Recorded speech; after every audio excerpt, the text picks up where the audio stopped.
everybody, and welcome to our second instalment of Ups and Downs for Star Trek Prodigy Season 2. And my debut Ups and Downs here on TrekCulture. When I tell you that this has been a really nerve-wracking experience, I wish that I was joking. But talk about being thrown in at the deep end. Because I'm not just going to talk to you about one episode of Star Trek Prodigy. Oh, no. If you missed last week's video, the way we are doing these ups and downs is that we will be doing them in groups of 5. So last week, Sean covered episodes 1 to 5. In this video, I will be covering episodes 6 to 10. Next week, I will also be covering episodes 11 to 15. And then Sean's lovely face will be back for the final 5 episodes of Season 2. Now that we've got all the housekeeping out of the way, what do you say we check out the ups and downs for Star Trek Prodigy Season 2, Episodes 6 to 10.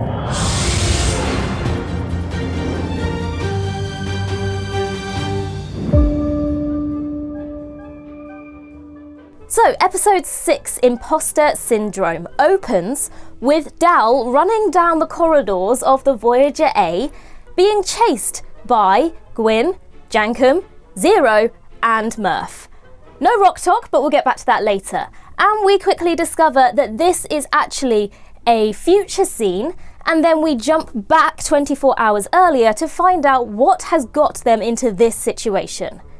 Taken up, I love it when things go against the norm. Now you might say, okay, it's a pretty stereotypical trope to have a flashback moment or for an episode to start and then catch up, but I like that. Instantly we're intrigued to find out why Dal's friends are chasing him down a corridor and not looking very happy with him. I mean, clearly something's going on here. So we jump 24 hours earlier and we learn that this group of wayward crew members are under restricted access, and we're informed of this by the Doctor, who just likes to remind them when it seems like they're having a little bit too much fun in their studies. Now obviously, this crew being this crew, the restricted access is not going to let them stop having their cockamamie plans. They have a plan to replace themselves with some holograms, which still need a little bit of work, might we add. Let's steal the Infinity and go on our own little adventure to save Chakotay, because why? Why go and tell the people who could actually do this safely? Why go and ask permission? What does Dal say? Better to seek forgiveness than ask permission. Okay, Dal.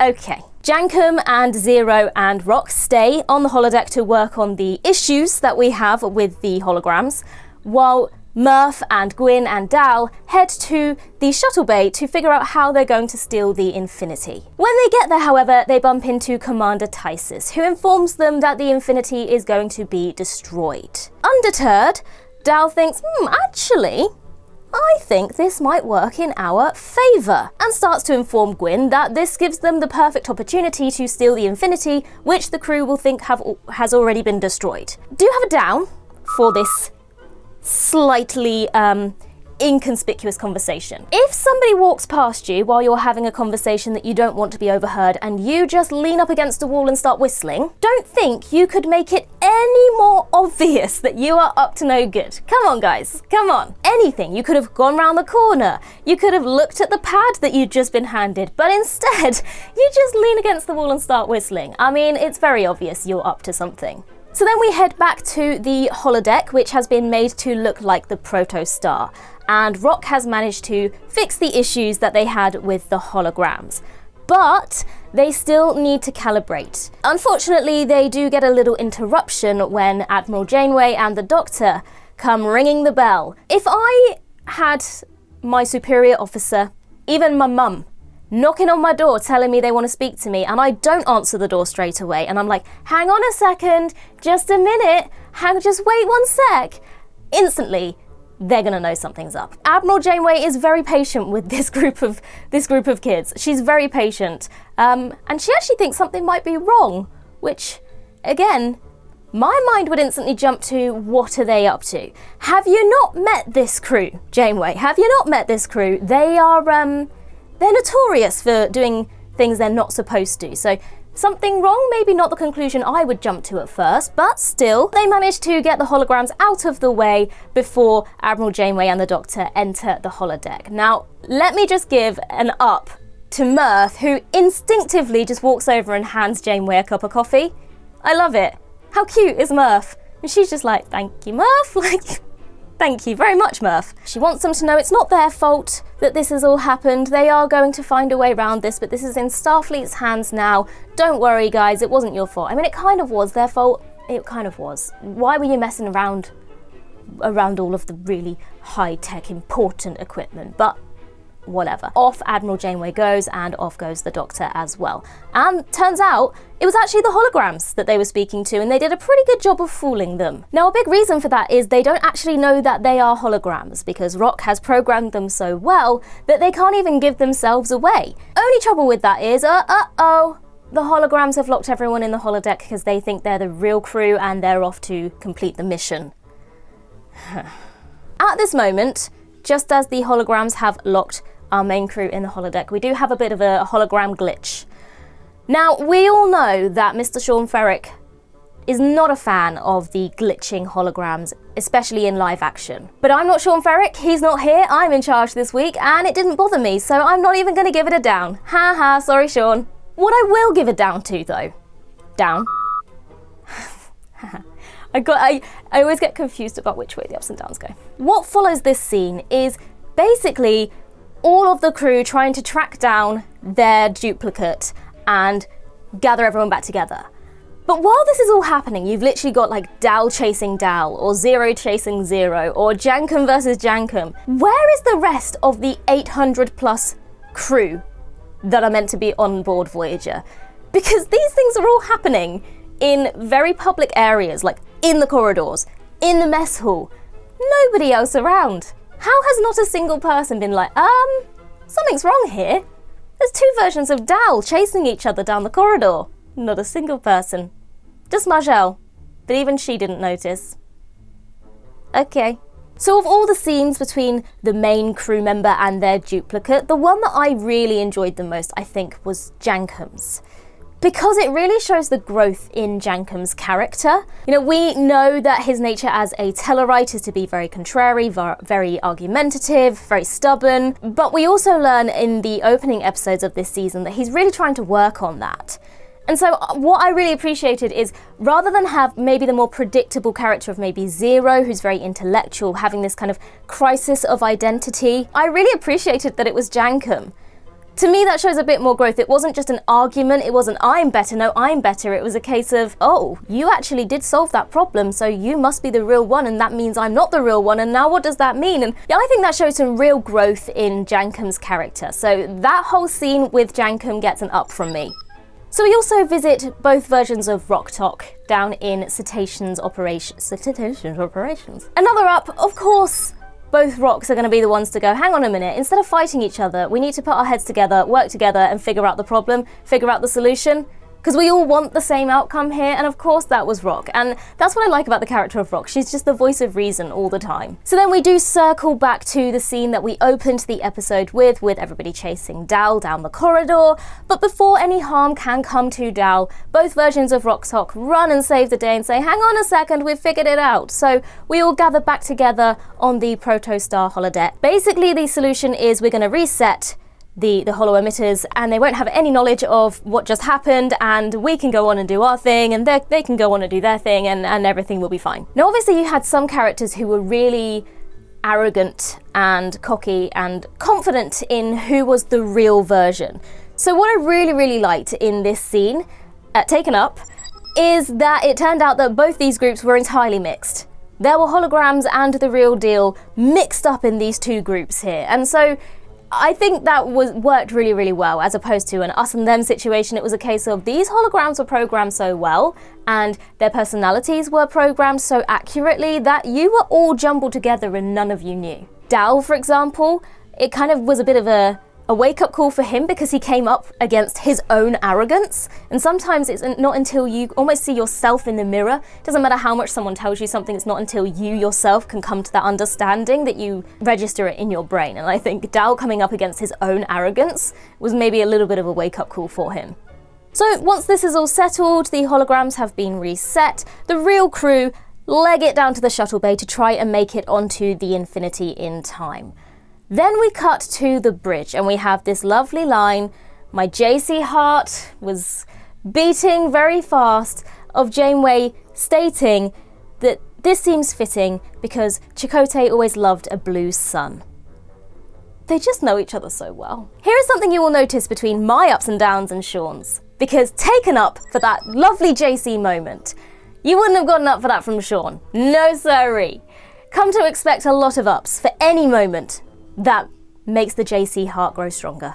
Just as we think that our crew are about to make it, we enter the shuttle bay and the Infinity has already been launched and they are still in the shuttle bay. Oh dear, but it's okay, because Gwyn manages to activate the emergency teleport and they all arrive on the Infinity on their way to save Chakotay.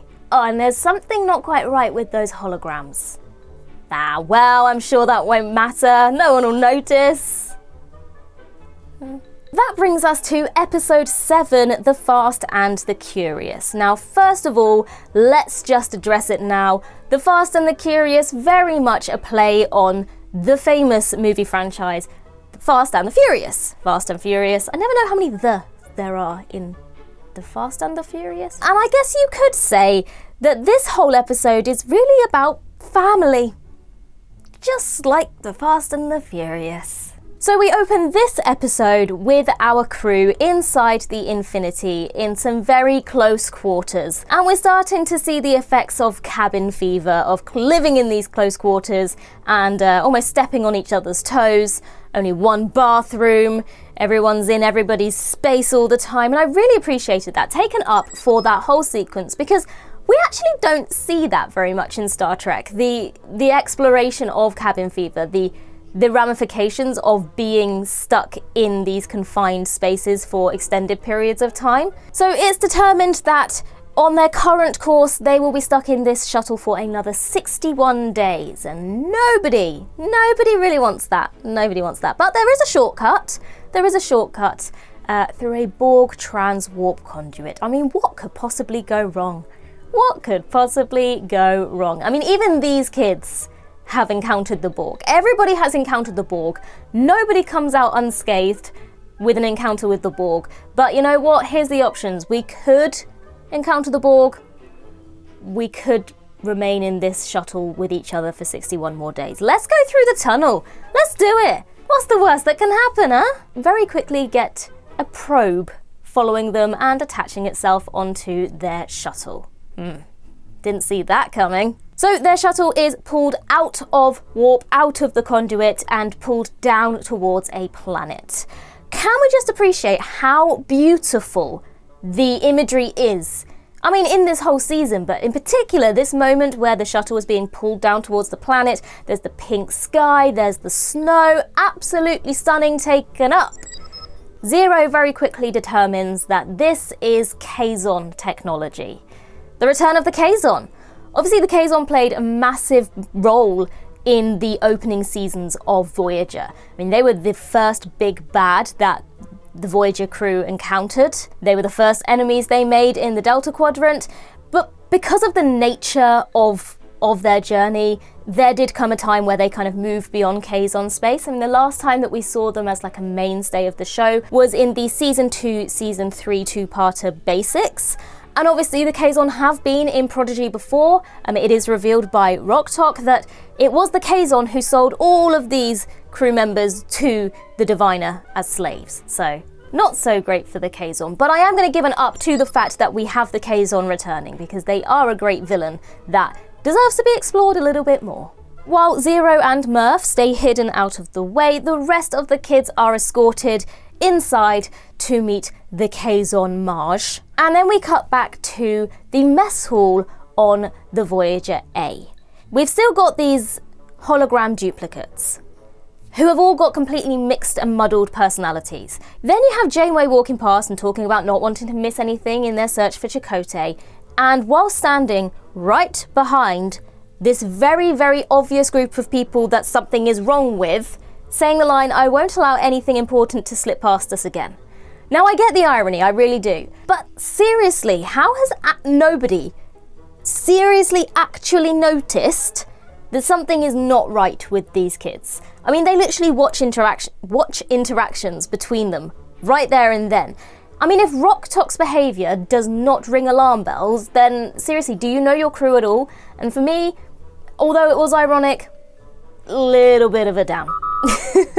What I will say though is I do appreciate the sarcasm of Janeway as she walks away and basically says, "Shall we and my dirt water be on our way?" Taken up for the sarcasm. I love a bit of sarcastic Janeway.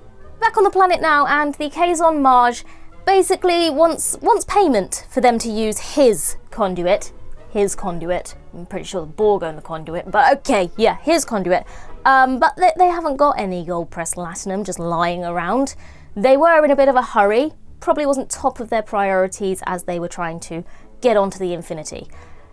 But he's a kind Marge, apparently, and so he offers an alternative, and the alternative is, if you can beat my champion in this race, then I'll let you go. You can be on your merry way. So, with a little bit of arrogance and smarminess, Dal and Jankum and Gwyn and Rock are all entered into this race to win their way through the conduit. So the race is well and truly on the way. There's these little rings that they've got to go through. Very much getting Star Wars vibes from this race, but you know, I'm pretty sure that was probably intentional. Also very much reminded me of the Voyager episode Drive, where again we had this race situation happening. Of course it didn't all go to plan because this is Star Trek, when does anything ever go to plan? But there were definitely some similarities between a lot of the scenes in this episode and just the whole setup of the race. But obviously we do have Dal in this race, and as we do know, Dal very much likes to be in charge, he likes to be in control, he likes to be the captain, he likes to be the leader. I know that's your thing, Dal. I really do understand that that is your thing, you want to be the lead, you know, you've got this. But could you just remember maybe that this is not a fun race? There are stakes to this race, and so nudging Gwyn and Rock out of the way just so you can take the lead, that's a down, buddy. That is a down, because you are not thinking straight. They were in the lead. It doesn't matter which of you win, as long as one of you wins. But you're getting ahead of yourself. You've got this, and poor Gwyn is now phasing in and out of existence because you had to be in the lead. I mean, come on, Dal. Think about things for a second. Come on. Obviously, this does come back to bite Dal because he gets a little too cocky, a little too close, and he and Jankum end up crashing. And Gwyn and Rock, the end is in sight. They can see the finish line, but they turn around and they go back for Dal and Jankum. Why? Because the theme of this episode is family, of course. The theme of this whole season, this whole show, is found family, essentially. So while this race is happening, we do keep cutting back to the Kazon Marge. There's something not quite right here, and for me, this whole sequence gets an up. The whole idea of this not just being Kazon is bad, Kazon bad. This is Kazon bad, but is he? Kazon bad, but is he also crazy? What is going on with this Kazon character? Because something is not quite right here. I definitely got hints of the Voyager episode Renaissance Man here, where the EMH is pretending to be the captain and the hierarchy are talking in his ear. And so at face value, the captain has gone a bit doolally. The captain is talking to herself, but obviously it all unravels and there's clearly some sort of control going on here. And while this is all happening and the Kazon is watching the race happening and arguing with himself, you obviously have Zero and Murph kind of spying on them to figure out what's happening and realizing that the race is rigged. Way to go being stealthy, except for the fact that you still have your comm badge on, and then Dal just shouts into it and, oh, we've been caught. I mean, comm badges aren't very stealthy, are they? You have no idea when it's you can't put it on silent. You know, it's not like you can turn your phone on vibrate just in case someone phones you when you don't want someone to hear that you're lurking around the corner. Comm badge is a comm badge. It's gonna go off when it goes off, and whoopsie daisy, Dal, you just told the Kazon that Zero and Murph were hiding around the corner. Whoopsie. But as it turns out, this Kazon is actually being controlled. And who is this Kazon being controlled by? Of course, it is another example of AI growing beyond its means and turning evil, basically. Although, not evil, doing something that it thinks is right, but ultimately not going about it the right way. It's the age-old question of, yes, a computer can do X, Y, and Z, but it doesn't have the kind of human element of thought and reason. And we do have that age-old trope of the evil computer turning red. I'll let you decide if that's worthy of an up or a down. Some people like that trope, you know, it reminds us, yeah, red is bad. Is it an overused trope? I don't know. I'll let you decide. Let me know in the comments. Up or down for the red. So then everyone basically gets captured by this supercomputer. Everyone gets captured by this evil supercomputer who is trying to improve them. It's actually down to Zero to save the day this time round, fighting against the computer and basically citing their faith in their friends or their family for their strength. And Zero just flies straight into that computer and there's a big explosion and now Zero's not looking so great. But everyone is at least safe and they can carry on their journey in search of Chakotay. Quite a filler episode, you know, in terms of the grander scheme of what's happening in the story. The race itself means nothing, it's a kind of a filler episode, which is not to say that it wasn't a very enjoyable episode, it absolutely was. But that all changes when we get to the final scene of this episode, which absolutely gets an up. We jump back to Voyager and we have Majel following Gwyn / Murph into their quarters. Well, Majel is outside the quarters. And then things get very ominous. Time slows down and stops. Also taken up, Janeway's just sitting there. Tyson's just giving her coffee. Like, she's got to the point now where she doesn't even need to get her own coffee. She's sat in the chair, someone's gonna bring her a cup of coffee. And I love that for her. But time slows down, everything stops, and the music is very ominous, the sound effects are very ominous, and some really creepy tentacles kind of break through the wall and try to grab Gwyn.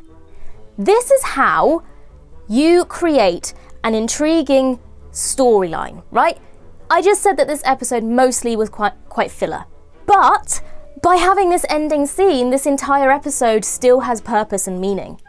And although the main plot of the race and the Kazon and everything there was a little bit more filler than the rest of the story, it still moves the plot along. You end on a great cliffhanger and instantly you still want to be watching. You are intrigued to find out what is going to happen next. What is going on? What is that tentacle thing? And it was dark. It was spooky. So that takes us nicely into episode 8, Is There in Beauty No Truth? We open this episode with Zero recording a personal log that's basically stating that the crew remain steadfast in their mission to find the protostar, to find Chakotay, and that they've attempted to kind of fix up Zero's suit, but it's not going quite as easily as they maybe hoped it would. They're very limited in their supplies. Instantly an up. I love the fact that when all is said and done with all the technology that the Federation has to offer, when it comes to it, a bodged job with a bit of rope and whatever you can find is still the best that you can manage. I loved it. I mean, they literally, if they had duct tape, they would have used duct tape. It was literally, let's just find this thing that maybe could be a leg and a bit of wire, a bit of rope, let's just try and tie it up. I love that. So while Zero is recording this personal log, they are then contacted by another non-corporeal being, another telepathic being, who claims that they can help Zero. I mean, instantly there are red flags already. Already there are alarm bells ringing in my head going, seems a little bit too good to be true, but okay, let's tell the others, let's see what they think. Well, instantly we have classic Jankum just popping in with some more puns there. He says, sounds like a bunch of nobodies to me, because, you know, they got no bodies. Nobody else laughed, but you know what, taken up Jankum, because I appreciated the humour. I thought it was funny. But in the end, it is agreed that they will take a detour and follow the coordinates that they've been sent to find this location and help Zero. The thing is, right, in this situation is I do feel like Zero actually does have the right priorities. Because Zero says the mission comes first, and then Gwyn just takes it upon herself to say, do you know what? You sacrificed yourself to help. Let me just state also that Zero is in a stable condition. Yes, the suit has maybe seen better days, but Zero is actually okay. Gwyn then goes, me and the protostar, we can wait. you know, it's time to help you. And I'm thinking, that's all very well and good, but you can speak for yourself. We don't know what state Chakotay or Adrik are in on the protostar. We don't even know if the protostar crashed. We don't know where the protostar is. So I feel like the priority probably should still be the unknown variable here, which is, do we know if they're okay? No, we don't. So maybe they should be the priority, because Zero, well, you know, has got problems at the moment, is actually okay. So for me, Gwyn just taking that decision upon herself, down. What about the people who can't speak because they're not there and you are trying to go and help? But the crew do follow the coordinates and they arrive at Ovidia 4, which is a beautiful looking planet. A lot of plant life. I don't know if it's just the colour scheme, it just looks like a very nice place to be, very idyllic. And they are greeted by Ion, who is another Medusan, but unlike Zero, these non-corporeal beings have bodies and they are able to experience all the senses. They can smell things. I mean, literally 2 of them are sniffing Jankum's armpits, and that's like an enjoyable experience for them. Do you know what? I enjoyed it. It was funny taken up. Now, obviously, this is something that we know from episode 1 of this season, is something that Zero has been thinking about a lot. The lack of senses, the lack of being able to feel things like tactile touch. Tactile touch? I don't know if that's a saying, but it is now.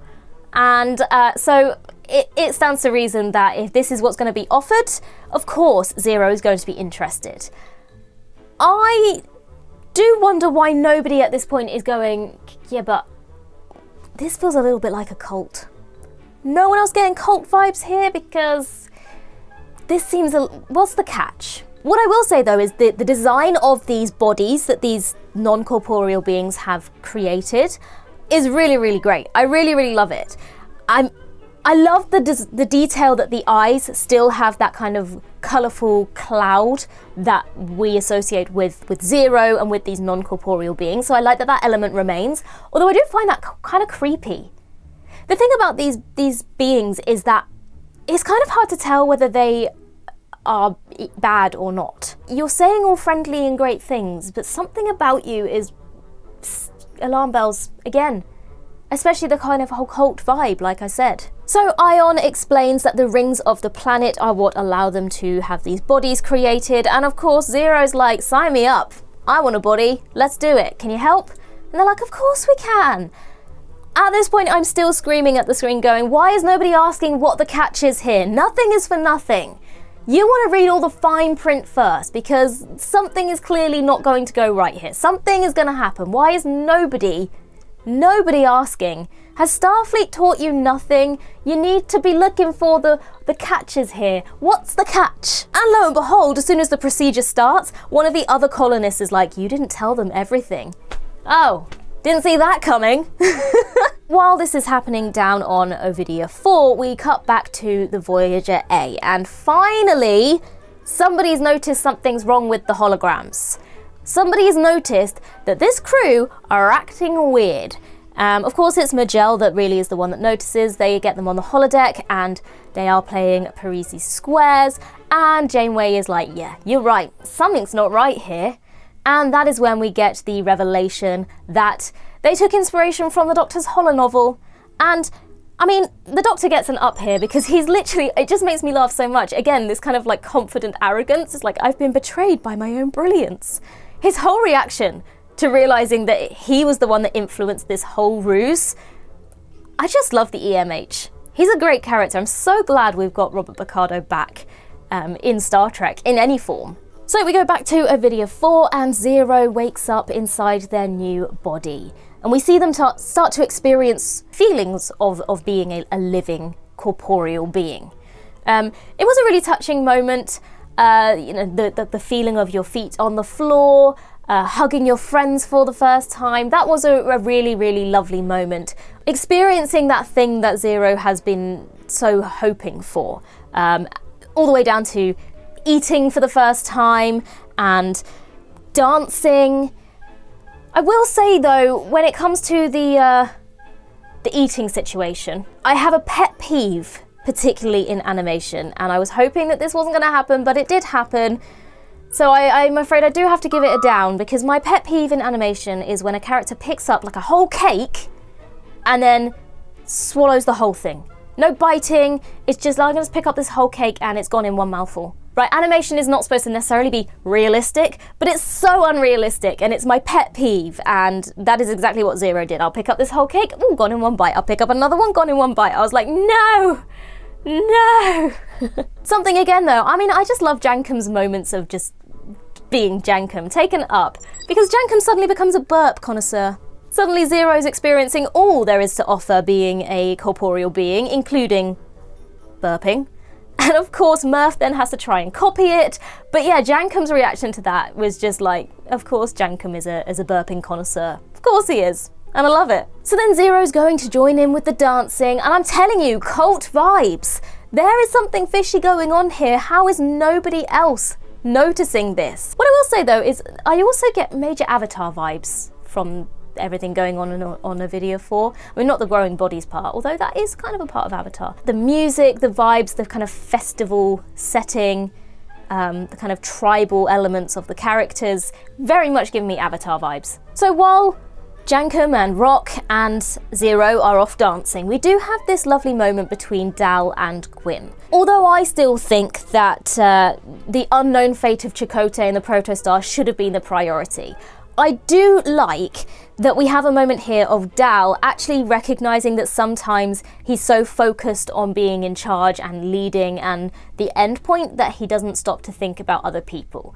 Now, obviously, that was a down that I gave to the previous episode, you know, always just pushing ahead and not being very considerate. So it was nice to see some growth in the character, even just between these 2 episodes, where now Dal is starting to acknowledge the fact that sometimes he does need someone to remind him that there are other people around too, and that sometimes priorities need to be shifted. Do I still think that maybe the priority should have been on the unknown fate of someone rather than going, you're stable, you're fine? Yes, but I appreciated the moment and I appreciated the growth in the character. In fact, let's have an up for the slowly but surely growth of Dal. But while they are sat there having that lovely conversation, Ion does join them and does reveal the catch that I have been saying is there right from the beginning, and the nature of the running of the Nazamon. And essentially that if Zero leaves this planet, then their body is going to degrade. They can only really survive on the planet itself. And then it's basically up to everyone to chase after Zero and inform them of that decision, inform them of that information that was for some reason not given to them in the beginning. I kept saying there's a red flag here, no one thought to ask it. So you know what, for the fact that it took someone literally coming and spelling it out to you before someone went, oh, this is not as good as it was shown to be, down. Why did nobody question that earlier? Why was nobody going, hang on? But what follows is an absolutely beautiful sequence of the whole running of the Nazamon. I mean, visually, it's absolutely stunning. In fact, let's just fire out some ups here. Visually, gets an up, it's stunning. The music, particularly a little bit later in the scene when Dal and Zero are inside the mouth of the Nazamon. I mean, Nami Melumad's music is just absolutely beautiful, taken up for that. It just was a really touching moment, and again comes back to that whole theme of family. And I think ultimately the ending message of this episode being that despite the fact that their body might deteriorate, Zero's place is with this crew, with this mission, and they'll take that risk and see what life brings them. And I love the way that Zero puts it in a way, you kind of made me come to my senses, which I never had before. And so even though there was a lot of deceit happening, it turned out to be a happy thing in the end. They weren't evil, which I kind of thought they might be for a while. So for that alone, it was a beautiful ending to the episode and a beautiful message, I think, overall. So let's give an up to that as well. So let's go to episode 9, The Devourer of All Things, part 1. We open with the Infinity almost arriving at their final destination. I'm not gonna lie, it's taking me a while to get used to Zero's new body. At this point, I'm not sure how I feel about it. Do I like it? Do I not? I'd grown quite used to the metal suit. What I like to refer as the Mike Wazowski suit. Maybe in a few episodes time it'll grow on me, but at the moment when I first started this episode I was like, oh yeah, Zero looks different now. And then they arrive at the location and there's nothing there. Well, that's disappointing, isn't it? Gwyn suggests that actually the planet they're looking for might be stuck between quantum realities just as she is. And let's have an up. Once again, Rock Talk coming with the solution. I mean, where would this crew honestly be without Rock Talk? Now, I'm not really completely in tune with all of the science fiction techno babble, so I'm not even going to pretend to understand fully what they did. But whatever they did, suddenly the planet appears. So well done, Rock. Well done. They head down to the planet and they land inside a big temple. And they start to search for Chakotay in the temple. And things start to feel a little bit creepy. I will also give an up to Zero's response to that. Also, that's what the hairs on the back of my neck rising is. That's what that feeling is. I kind of like that feeling. It's so interesting watching a character experience something that we take for granted for the first time, such as the feeling of being scared or creeped out. You know, we just take all of these things for granted, and I love watching this character experience all those things and the joy or fear or anxiety that those emotions and situations trigger in them. It's very interesting. I really like it. So then we also start to hear these kind of disembodied voices, which are quite creepy. They add to that creepy vibe, I'm not gonna lie. They also sound quite familiar. Then we find these humongous statues that look an awful lot like the Traveller. That's who the voice is. And then they stumble across this vault door that looks just like Gary Seven's and Talon's. Who should come through that vault door than Wesley Crusher? Folks, it's not really a difficult one. This is my Latinum up for these 5 episodes. The return of Wil Wheaton. I think the biggest thing about this return is that it was kept a secret and remained a secret. So often something they try to keep secret and something leaks and someone spills the beans before they're supposed to. This was an utter shock. Complete and utter surprise. I was not expecting to see Wesley Crusher returning in Prodigy Season 2, and honestly, I gasped. I was, no way! That's Wesley! So we get this big Wesley reveal, but then we cut back to the Voyager A, and Admiral Janeway and her senior staff. They're basically following the trail of the Infinity, and they've just arrived at the Transwarp Tunnel, the Transwarp Hub. They also determine that the creature that is after Gwyn is basically a creature that can manipulate time, that is going after someone who is displaced in time. And they're starting to kind of connect the dots here as to what these creatures might be. Although they're not entirely certain, but they're starting to make draw some conclusions from what they've seen so far. Then Admiral Janeway gets a call from Admiral Jellicoe, and his orders are for them to return to Earth. Now, what are you doing? I told you to come back. Why does it say that you are about to head out of Federation space? What are you doing? There are ways to speak to somebody, and the way you spoke to my good old Admiral Janeway there is a big old down for you, buddy. Do you have to be so patronizing? She's trying to explain to you. Just asked her why you were there. She says, because there are things happening here, and we think this is going to happen, and we believe that this is going to happen. He goes, well, I believe that you believe that, Catherine. Stop being a patronizing jackass and let them go on their mission, okay? I don't care what else is happening. They've got a mission to go on, and shut your mouth, Jellicoe. But as we know, Catherine Janeway does not respond well to bullies. So taken up for the return of the famous rules of being a captain in the eyes of Admiral Janeway. There are 3 rules about being a captain. Say them with me now. You keep your shirt tucked in, you go down with the ship, and you never abandon a member of your crew. So she's not about to start doing any of those things now, is she? She's not going to suddenly go, well, yeah, he said we got to leave, so sorry guys, you're on your own. No. That's not going to happen. And then, not only does she just recite that great little banger there, take another up, she full on hangs up on him, but she doesn't just hang up on him. She's like, Edward? You're breaking up, I can't hear you. We're going through the tunnel, I can't. Oh, bye-bye-bye. Badass. I love her. Just in your face, patronizing Jellicoe. Ugh. So then we jump back down to the temple, and Wesley is just so energetic and frantic, and he's talking about all this stuff that the kids are just like, what? I was also a little bit like, what? And he's just rambling away. Everyone's very confused. And he comes in with some great lines. So first of all, taken up. I'm sorry, it's a little drafty in here. Does anybody need a sweater? Because I've got tons of sweaters, or something to that effect. I mean, of course, that's a joke about how many jumpers Wesley wore.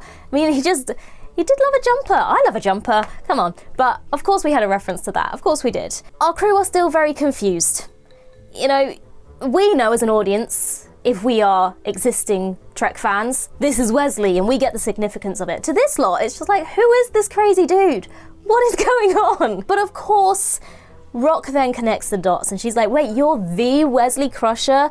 And starts to fangirl over Wesley Crusher. Of course, of all the people that are stood there, of course Rock is going to be the one that fangirls over the other child genius. I mean, at this point, Wesley's been on screen for about 2 minutes and he is just chaotically brilliant. You know, I can't stop watching him. I'm so intrigued by what he's saying. He comes in with another corker when he's examining Gwyn's armband, taken up. He's like, the doctor's is fine. No, I just want to, no, the doctor's is fine. He's done a great job. I just love those little comments. Like, you know, I could do better, but no, that's not the priority. He's almost got two voices going on in his head as well, but that's just the chaos that is Wesley Crusher. So then he just starts walking away and then kind of realizes, oh, I should have said this out loud, but you guys should be following me. And they're all like, should we though? This dude is crazy. I mean, what does Jankum say? This dude is one nebula short of a galaxy. Do you know what? I love Jankum's comments. Taken up for that as well. That was brilliant. But they're like, okay, benefit of the doubt. Okay, we'll follow you. And they enter Wesley Crusher's TARDIS. Sorry, I mean his vault. Come on. He's a time and space traveling being who's got this kind of control center that manipulates time and sends them into...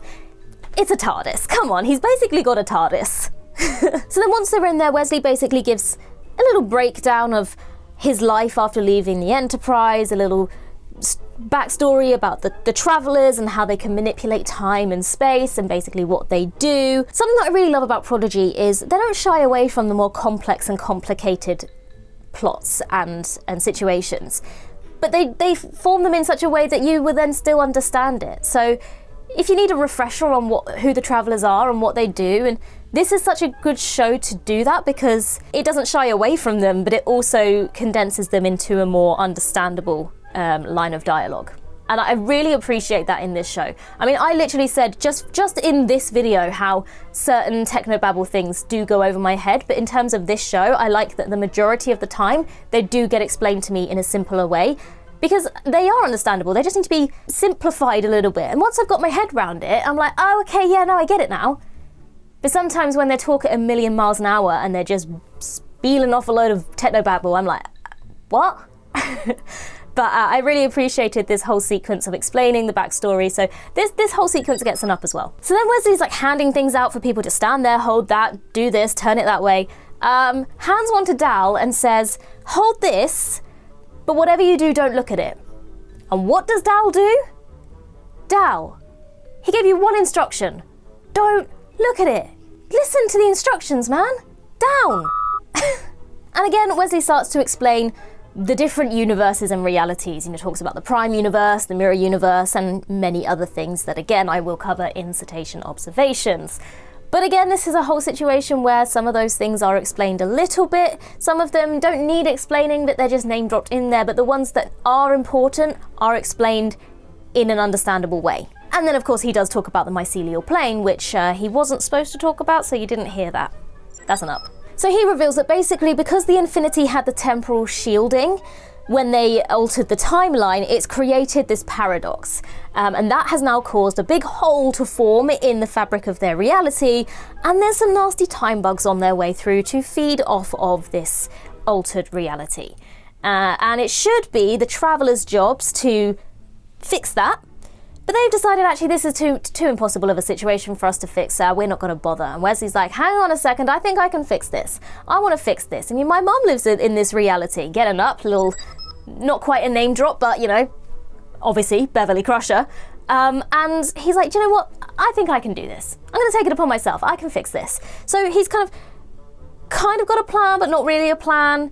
He's not really giving too much confidence at the moment. It's like, well, I can fix it. Well, I can't fix it, but I can fix it, but I know what I'm doing. And these kids just think that this dude is doolally. They're like, what? Who are you? Like, do we have a supervisor we could talk to? How do you know about the supervisors? Up. And then we've got this really fast sequence where Wesley's backwards and forwards and things are going on, and then all of a sudden, everything slows down. Except for Gwyn and Wesley because they're protected. And here come the Loom, which are really scary actually. The noise they make, you know, they've kind of got real like Demogorgon vibes to them. I feel like everything post Stranger Things reminds me of a Demogorgon. So the two of them basically run for their lives. There was a funny little joke there about being walking paradoxes, and he said, well, really we should be running paradoxes. Taken up. I love these little quips.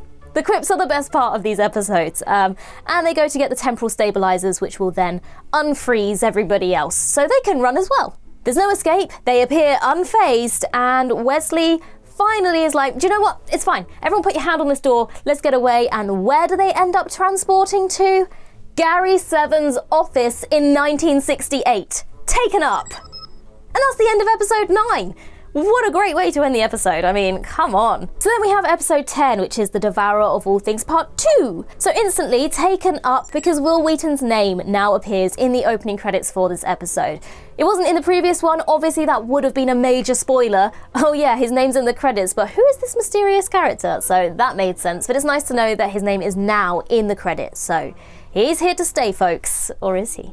So then we open with this really ominous close-up shot of the Loom. They're making that horrible screeching sound, and then it just smoothly transitions into the lava lamp and that like elevator music. I mean, that whole sequence, I am a sucker for a smooth transition, and that was a golden transition, so taken up for that. And understandably, everyone's a little bit confused about what the hell just happened and why they are now in this weird living room, which isn't weird, it's groovy.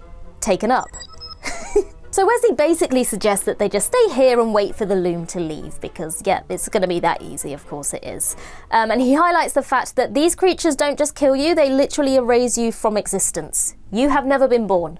You will not be remembered. You will be completely and utterly erased. So that's nice. Oh, he also drops, no pressure, the responsibility of saving the universe and getting rid of these creatures once again falls into the lap of these kids. So no pressure, guys, but the fate of the whole universe rests in your hands.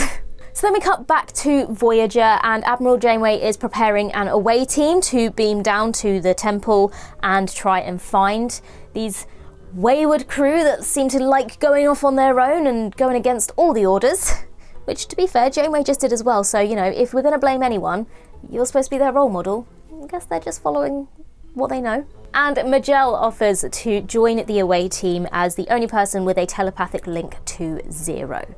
And at first Janeway's a bit reluctant, but Commander Tysis says, you know what, we could probably use the help. I'll take responsibility, I'll take care of her, I'll look after her. I swear on the blood of my ancestors at the Wall of Heroes. I mean, that's quite a statement to make. So she's like, okay, off you go. You can join the away team. And they also take Ensign Middleton with them as well. So they materialise inside the temple. As I said, you have Majel, you have Commander Tysis, and Ensign Middleton. Has anybody noticed what colour uniform Middleton is wearing? I'm sure he'll be fine. I'm sure he'll be fine. Of course he's not fine. Taken up. Because this show is meant to basically teach the basics of Star Trek to a new viewer. Yeah? Now, one of the basics of Star Trek, even if it's not really a trope anymore, is everybody knows the red shirts are going to die. The spare red shirt that has no lines or maybe one line and joins an away team full of characters, main characters, you're the one that's going to die, mate. And they killed off the red shirt. And I'm not mad about it. I mean, I'm a little bit mad about it because Paul Middleton, but also I just love that they included that famous trope of Star Trek of off in the red shirt. So Commander Tysis basically grabs Majel and they leg it, running for their lives, but he decides that it's too dangerous. They don't need to be down here, they need to get away, you know, his priority right now is her safety, and he drops that, you know, that little sometimes command means making the hard decisions.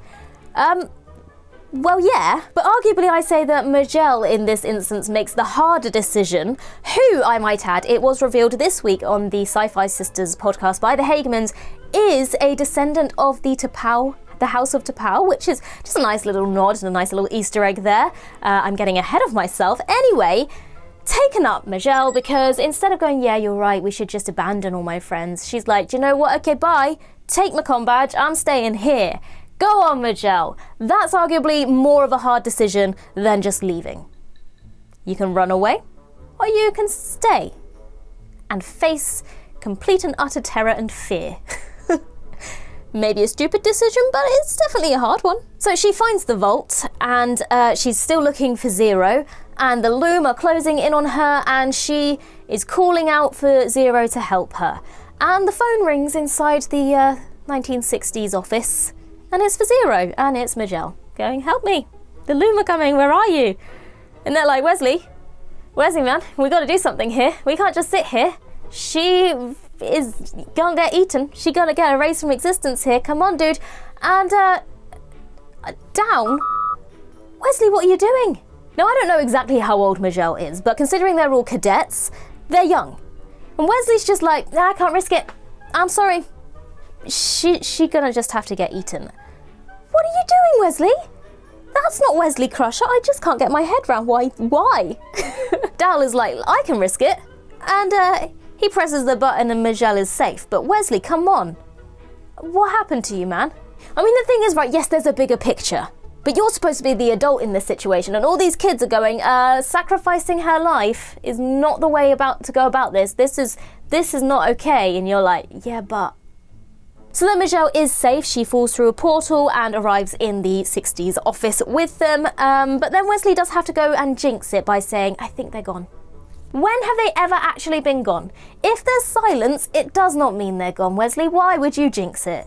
And then they start breaking through the walls, and so quick, through another portal, and let's get to safety. So they get through the portal, they're back in the temple. Quick, there's the infinity. Oh, the Loom have destroyed the infinity. Now what do we do? Well, I'll tell you what we do. We don't do anything, because who is going to come and save the day? Taken up, here is Admiral Janeway to the rescue. Coming down on the Voyager. On the Voyager? With Voyager.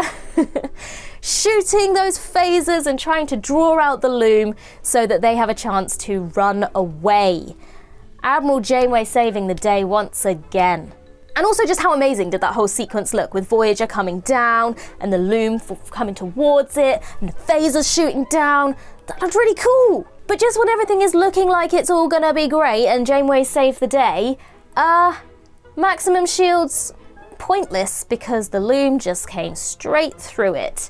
This whole sequence taken up because for a show that might be aimed at a younger audience, it doesn't shy away from the darker tones. I mean, there's so much death happening here.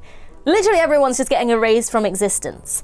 Also, because it's framed as a kids show, it's not just for kids, but because it's framed as a kids show in some ways, you kind of don't expect this to happen, and so I really like that. I was actually sat on the edge of my seat thinking, oh my god, are they gonna eat Janeway? What is going on here? Because you expect them to come to the ship and they can't break through the shields because this is Voyager and it's the hero ship and everything's going to be fine now because they drew the Loom away and now everyone's safe. Oh no, they're not safe. They are not safe. They are coming through and they are eating everybody. Okay. This show is dark. So then you've kind of got panic and chaos going on all around the ship as everyone is trying to run away from the Loom. The phasers aren't working. Nothing is working. We're in sickbay and the Doctor is trying to give everybody these phase discriminators, but he's kind of like, I was supposed to do them for the away team, not the entire ship. He drops in one of those great lines, I'm a doctor, not an assembly line, taken up. I love his sarcasm. I love it when he makes those McCoy quotes. Bless him, he does try to fight off the Loom. I mean, he tries. Quite often when the Doctor tries to tackle an adversary, he does end up failing. But I love that little quirk and charm of the character. So, you know, for the whole sequence of the Doctor attempting to save everybody, taken up. Someone who doesn't deserve an up, no. In fact, someone who deserves a down, Councillor Noam. What are you doing hiding in the shuttle bay? Not cool, dude. just hiding.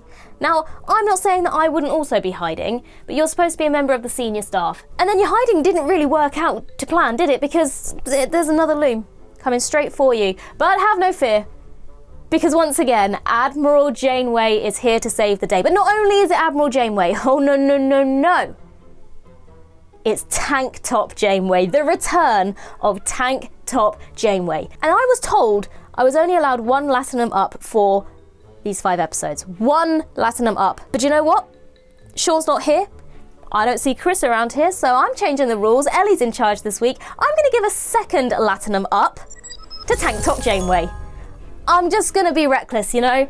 Screw the rules. Tank Top Janeway, she means business. Obviously, we saw Tank Top Janeway back in Macrocosm, in Year of Hell, 2 episodes where Janeway very much was in badass Ripley mode the entire time, and when I tell you I was screaming and jumping up and down with joy at this moment, I wish I was exaggerating, but we all know how much I love Janeway, so.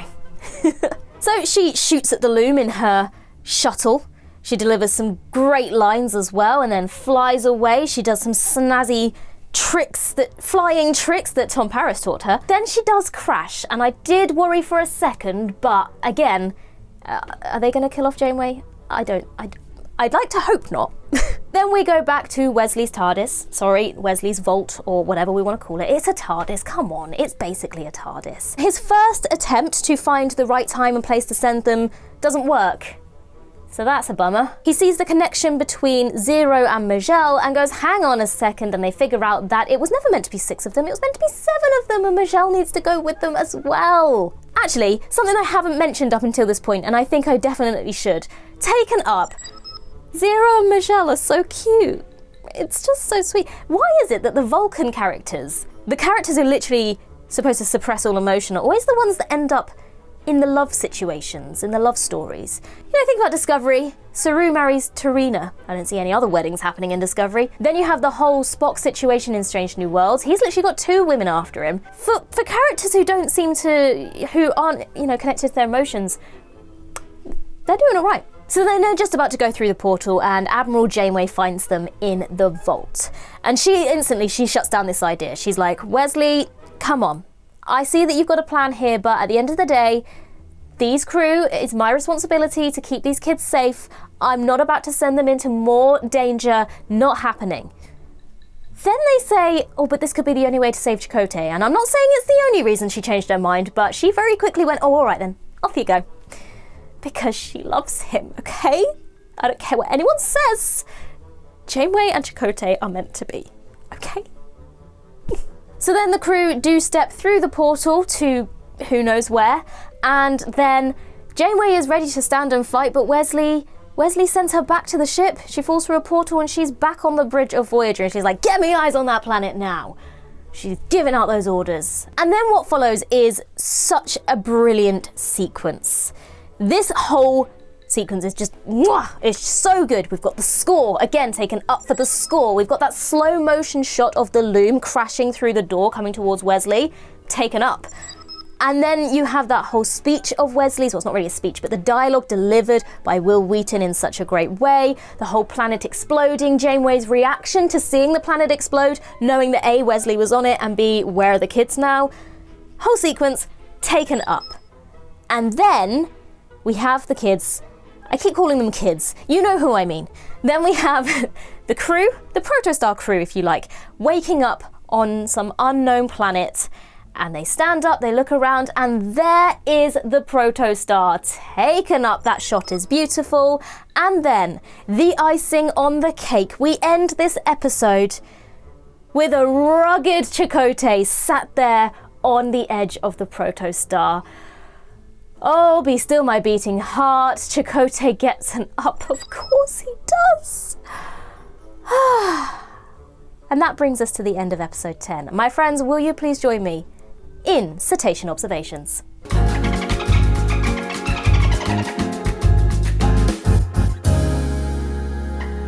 So first of all, we see an isolinear chip poking out the top of the Doctor's pad. Astrometric studies with the kids.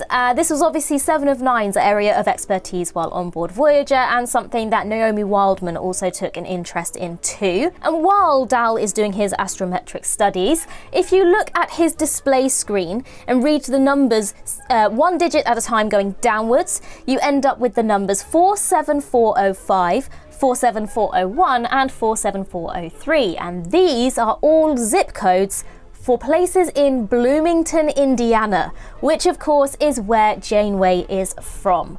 And we actually first learned this information in the Voyager episode Imperfection in Astrometrics. Now, I can't take credit for that one. That one does have to big shout out to Jack Kiley, our writer, who did spot that. I mean, wow, I definitely would have not noticed that. We have a Class O planetoid that's disappearing from star charts. Now, there are a lot of references and nods to things that happened in Doctor Who episodes, and I will come back to some more of those, but we did have in the episode The Stolen Earth an instance where planets were being stolen from their place and hidden away. And again, I will come back to that a little bit later as well. We again have reference to the Doctor's holonovel. Now, we know that the Doctor likes to write his own holonovels. In particular, the Voyager episode Author very much explored this hobby of his. We have mention of a Talaxian burrito, which of course must be a nod to Neelix, who was the Talaxian chef on board Voyager. And then we have the mention of the fact that the Infinity violates 3 Federation treaties. Now, at least one of those treaties is the Treaty of Algernon. And as mentioned in the Next Generation episode, the Pegasus, this treaty included the agreement that any member of the Federation would not develop cloaking technology, which of course the Infinity does have. A Class B hypergiant. Basically, it's a really big old star, and the Enterprise NX-01 was the first Starfleet ship to study one closer than 10 light years, as seen in the Enterprise episode Cogenitor. So we also have holograms with life signs. Now, in the Voyager episode Flesh and Blood, the Herodians holograms that they created for their training purposes and for their hunting had also designed a way to fool Starfleet sensors and to appear like they had life signs. So that was clearly a nod to those holograms in particular. We have the Voyager A door chime, which sounds exactly the same to the original door chimes heard on Voyager. This is also not the first time that we have seen holograms leaving the holodeck. Think of characters like Moriarty, Leonardo da Vinci, Michael Sullivan, although at least those 2 from Voyager did have the Doctor's mobile emitter in order to do that, whereas these obviously could walk around the ship because there were holo emitters around the ship. This is also not the first time that we have had doubles of characters in Star Trek. I mean, it's an idea as old as Star Trek. Think about the 2 Kirks that we see in The Enemy Within. We also had 2 Kirks in Whom Gods Destroy, and so on. We've also got Thomas Riker. We've got Barclay's Enterprise and Voyager crews on the holodeck as well, so this is something that's seen a lot. We then see again Gillian the Whale, and it has now been confirmed by Aaron Waltke that Gillian is in fact the granddaughter of George and Gracie. Then we have the phrase, never bring Trilon rope to a phaser fight. Now, of course, this is a play on the famous film quote, never bring a knife to a gunfight, which most notably has been seen in The Untouchables and Indiana Jones and the Raiders of the Lost Ark. Hanonian pickle. The Hanonians were actually the primitive species of the planet Hanon 4, which is where the Voyager crew were abandoned to in the Kazon 2-parter Basics. The Doctor is about to apply some analgesic cream to some eyelids before he flitters out of existence for a while. Now, the Doctor's cameo in Star Trek First Contact also sees him offering analgesic cream to the Borg for skin irritation, so I feel like this was a nod back to his brief cameo in First Contact. Did anyone else also notice Councillor Noam's holodeck program was very familiar, because this is the same riverbank that we saw in the season 1 episode Time Amok, when hologram Janeway is attempting to train the Protostar crew about teamwork and working together. It's very much the same program. We have mention of the fact that the Doctor is a skilled opera singer, and we've seen examples of the Doctor's love for opera on various occasions in Voyager, most notably probably the episode Virtuoso, and he specifically mentions Questa Aquila, which he actually can be heard singing in the opening scene of the Voyager episode Renaissance Man in the cockpit of the Delta Flyer. So then we have Majel not lying, but merely suggesting. And this is not the first time that Vulcans have kind of bent the rule in this way. For example, in the 2009 Star Trek movie, we have Spock telling the other Spock that he allowed Kirk to believe timeline-ending paradoxes would occur if two Spocks met. Obviously, that wasn't quite the case. Then at the end of the episode, we have the holograms almost kind of doing weird body swaps. Once again, this is an old idea for a new audience. You know, we have seen this before. We had Kirk and Janice Lester in Turnabout Intruder, and numerous other occasions like Season 1 of Strange New Worlds when T'Pring and Spock switched bodies. We have the title of Episode 7, which is The Fast and the Curious, clearly a play on the Fast and the Furious franchise. We once again see Chakotay's Charmuzi symbol on the screen. I won't go into that too much. I know Sean already spoke about that. Jankum leaves a toilet on the shuttle. Now, toilets are not actually something we see very often in Star Trek. Now, there are a few instances where we do. Instantly, I'm kind of thinking of Kirk sitting on the toilet in Star Trek V, and also we have the idea of Riker checking to see if the head is still there when they went on the Enterprise D in Vox in Picard Season 3. But in general, the toilet isn't something we see very often in Star Trek. Of course, we have the Borg transwarp conduit, which most notably was used by Voyager to return home in Endgame. And Rock describes it as abandoned Borg technology. So presumably that's because the Voyager dealt a crippling blow to the Borg at the end of Endgame. So now that they can't use that technology anymore. Gwyn also mentions their little visit to a Borg cube, which of course is referencing episode 12, Let Sleeping Borg Lie, of season 1 of Star Trek Prodigy, where the Protostar crew boarded a dormant Borg cube to try and find a way to disarm the living construct. So even these kids have come across the Borg before. We have mention of a tachyon pulse. Now, a tachyon is a subatomic particle that exists at a velocity faster than light, and it's produced during any sort of temporal distortion. And Borg conduits are actually opened by using tachyon pulses that are at varying frequencies. We have Gwyn delivering the line, "What in Sto-vo-kor is on our ship?" Obviously Sto-vo-kor is Klingon heaven, so that was a lovely play on a usual phrase made into a Star Trek phrase. In fact, you know what? That one gets an up. That was a good one. Something else that I noticed, if you look very closely, obviously Zero determines that this is Kazon technology. The way he was able to determine this, the pink symbol that is flashing on that probe is the Kazon emblem. Obviously, we have reference to the Kazon, who were the first big bad that Voyager came across in the Delta Quadrant, the first enemies that they made when Janeway destroyed the Caretaker's array to stop the Kazon from gaining control of it, basically. And they basically followed them for the first 2 seasons of the show, causing a lot of trouble. And as I mentioned earlier, their last main appearance was in the Basics 2-part story. When Dal/Zero are eating in the mess hall, he mentions Cardassian Yamok sauce. Most notably, Nog and Jake Sisko managed a chain of trades, starting with 5,000 units of Yamok sauce and ending with a valuable strip of land in the Deep Space Nine episode Progress. The Kazon asked for gold press latinum, so clearly it would seem that the value of latinum has made its way into the Delta Quadrant and reached the ears of the Kazon. In the kind of ship graveyard in that episode, we see the USS Cairo. Now, this is an Excelsior-class ship, and it was seen under the command of then Captain Edward Jellicoe in the Next Generation episode Chain of Command.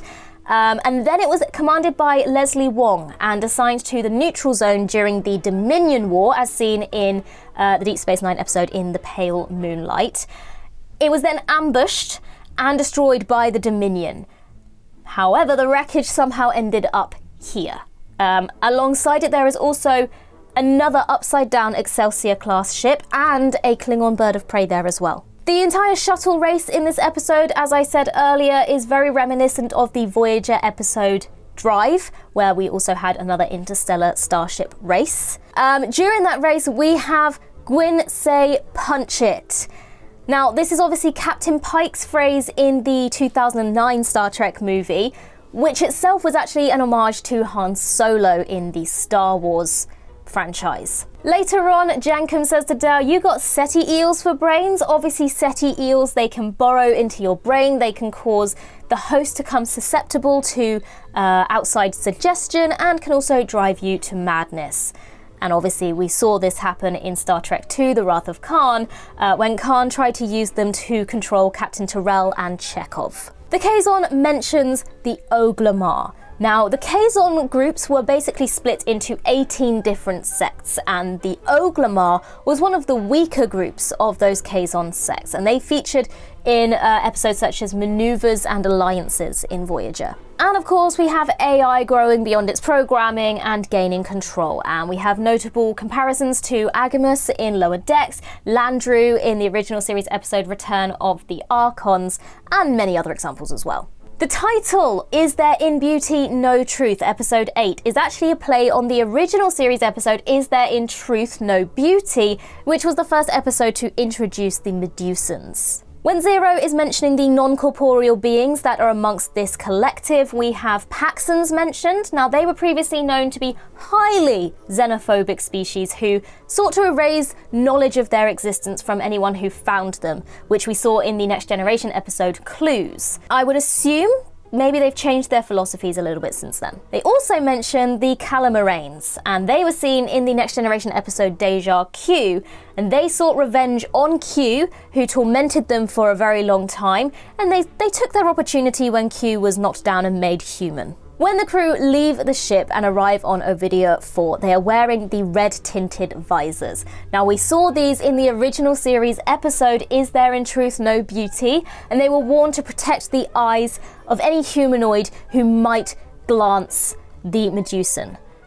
They were also seen to be worn by the Kazon, who actually kidnapped Zero in season 1 in the episode Preludes. Okay, now we come to one that, if I do say so myself, I'm very proud of myself for finding. The planet Ovidia 4.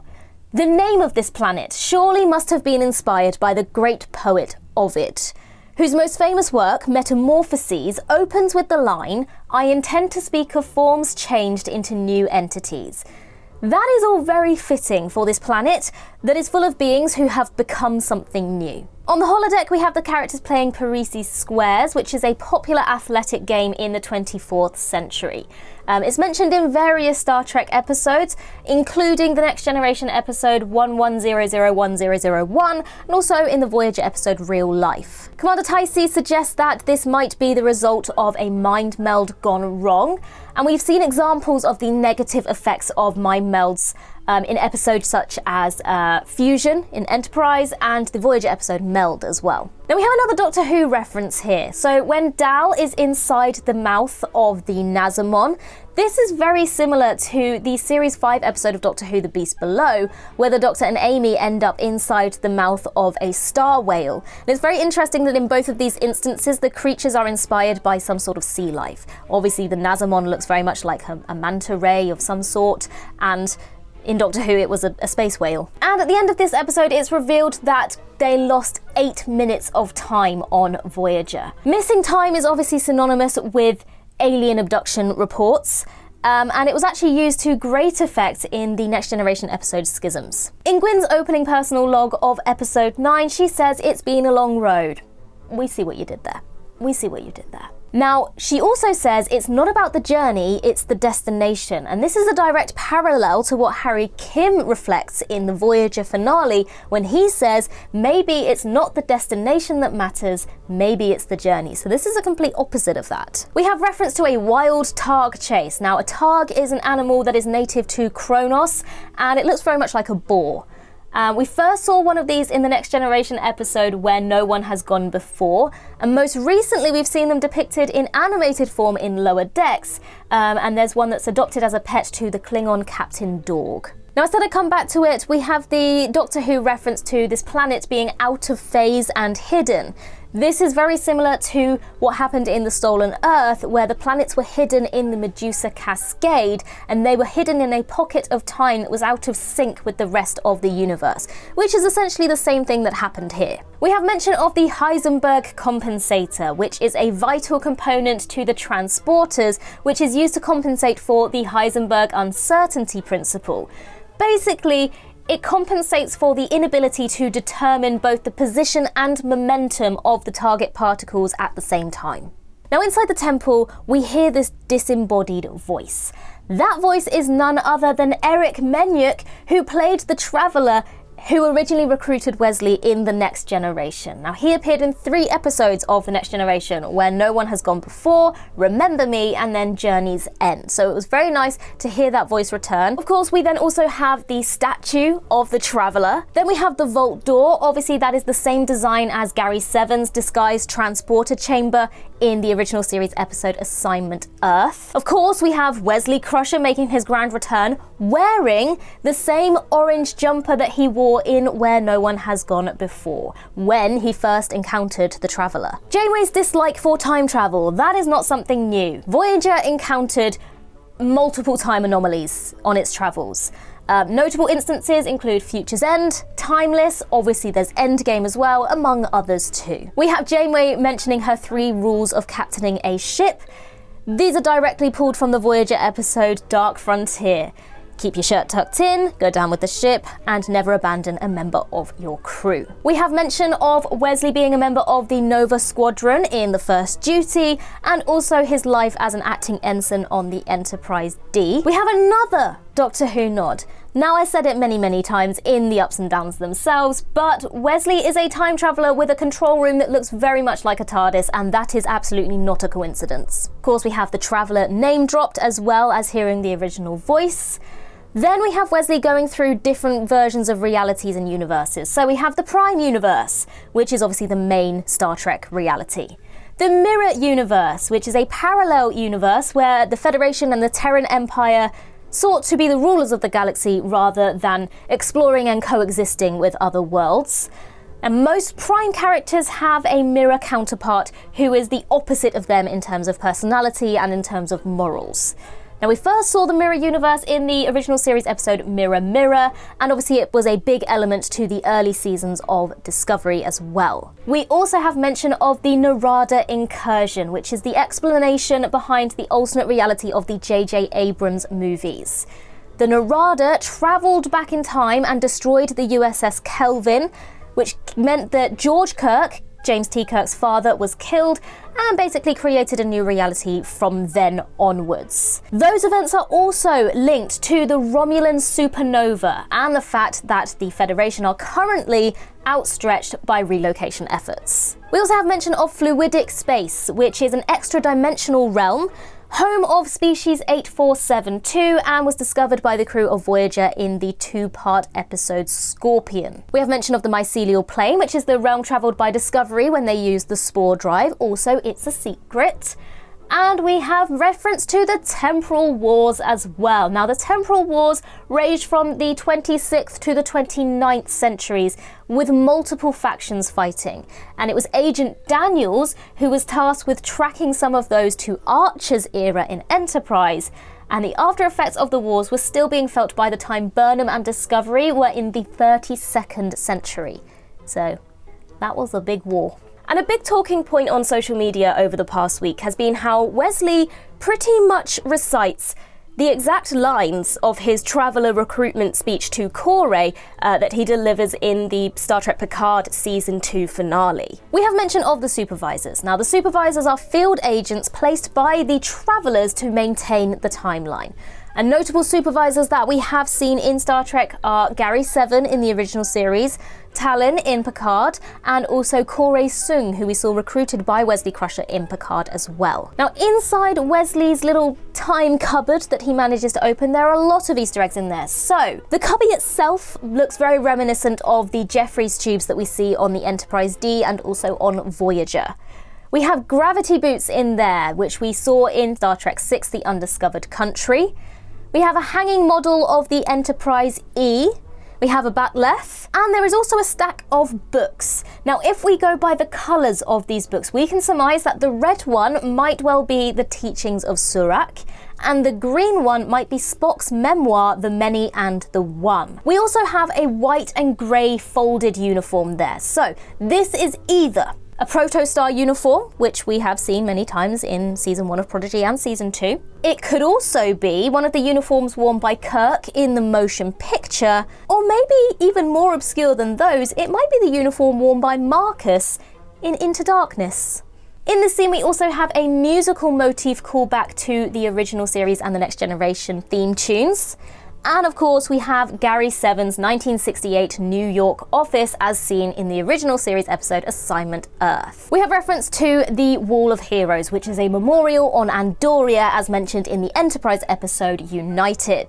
Ensign Middleton, as revealed to me exclusively by the Hagemans, this red shirt was named after and voiced by season 1 producer McGregor Middleton. Now, the inclusion of him here as a red shirt was actually a playful jab after he was unavailable to work on season 2, and therefore he was given the red shirt treatment. And not only was he red-shirted, he was erased from existence. I mean, remind me not to get on the bad side of the Hagemans.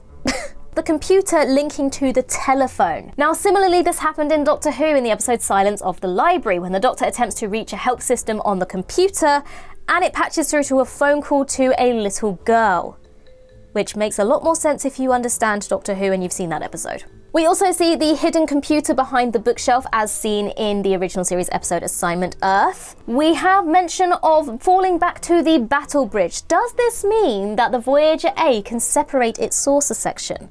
Because this line here would definitely suggest that that is the case, and if it's not the case, then they have a secondary bridge of some sort. I mean, at this point in time, they could probably fly it using a pad. Probably, let's be honest. We have the Doctor saying, "I'm a doctor, not an assembly line," which is the return of the EMH's sarcastic comparables, which in themselves are an homage to Dr. McCoy in the original series, who made many comments like this. We have the return of Tank Top Janeway, and later on we have Tank Top Janeway with a phaser rifle.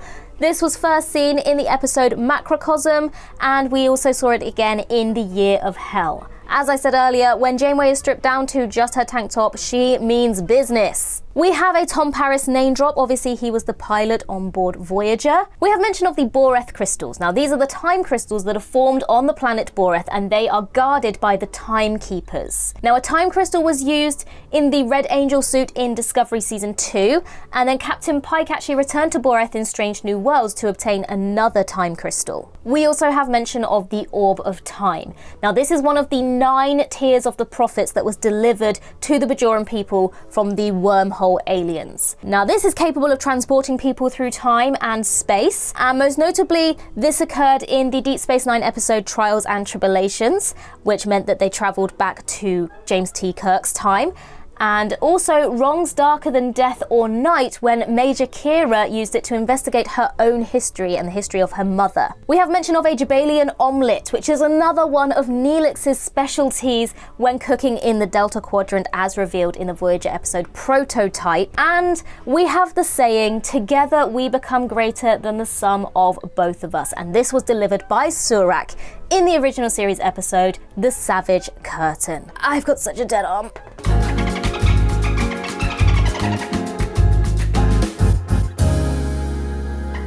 Thank you everybody for joining me in my first attempt at doing the ups and downs for TrekCulture. I hope they were just as enjoyable as Sean's are. You've got me again next week, so I really hope you enjoyed this week's. And just a big thank you, really. As you all know, I was very new to Star Trek not that long ago. You have fully embraced me into the community to the point where I now feel confident enough to be able to talk to you in an ups and downs video and not feel like I don't know what I'm talking about. So that is very wonderful. Also, alongside these weekly ups and downs videos, we now do also have a full ups and downs review of all 20 episodes written by our fabulous writer Jack Kiley, which is now available for you to read as well. So make sure that you do go and check that out too. Make sure, if you haven't already, to keep watching Star Trek Prodigy. Let's get a season 3, and the way to do that is to keep streaming it in this first month of release. Thank you, everybody. You are all wonderful. Join me next week for the ups and downs for episodes 11 to 15, and Sean the following week for episodes 16 to 20. Thank you, everybody, and I will see you next week.